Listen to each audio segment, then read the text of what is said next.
Hello and welcome to the Rapaport Market Comment. We are back at our regular studio in Israel after my return from the JCK show in Las Vegas. I hope everyone who attended had a great time and got back safely. Before the show on May the 23rd, I wrote down 5 things to look out for at the show. In this video, I'd like to review those points and see whether any questions were answered. The first question was, will people come? The answer to this is definitely yes, they did come, though the attendance was not a record high.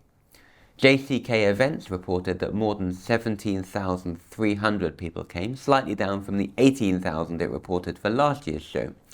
That was expected. The diamond market is in a challenging state, and the cost of hiring a booth has risen, as have other expenses. Nonetheless, the reported number of exhibitors was steady at 1,900.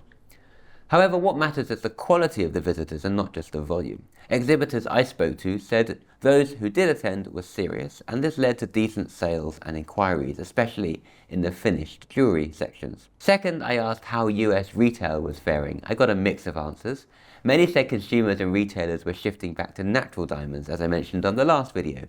Others pointed out uncertainty around the US economy and upcoming presidential elections. No one wants to be too optimistic about the market right now. Third, I asked what the industry thought about De Beers. This theme was not as prominent as I expected in the conversations participants had at the show. I don't think anyone can predict how the sale of De Beers could impact the industry.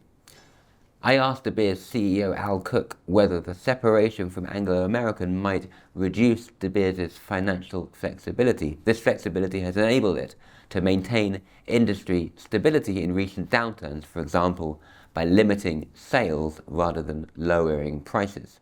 He said that De Beers had been an independent company for the vast majority of its history, and therefore this was not a concern. Fourth, I asked how the trade felt about sanctions on Russian diamonds. There was some sense of uncertainty and disillusionment with the plans that have been discussed, especially for requiring all diamonds to go to Belgium for inspection before entering G7 markets.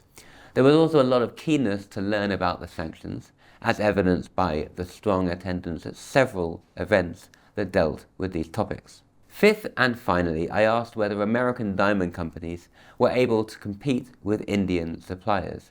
I'm going to hold my hand up and say I didn't get enough answers about this while I was in Vegas, so I'll leave this one open for you to send in your very valuable feedback on how this dynamic played out at the show. As always, we look forward to your insights in the comments of this video. Don't forget to subscribe to get notifications every time we make a new one. This video is brought to you by RapNet, the world's largest and most trusted diamond trading network.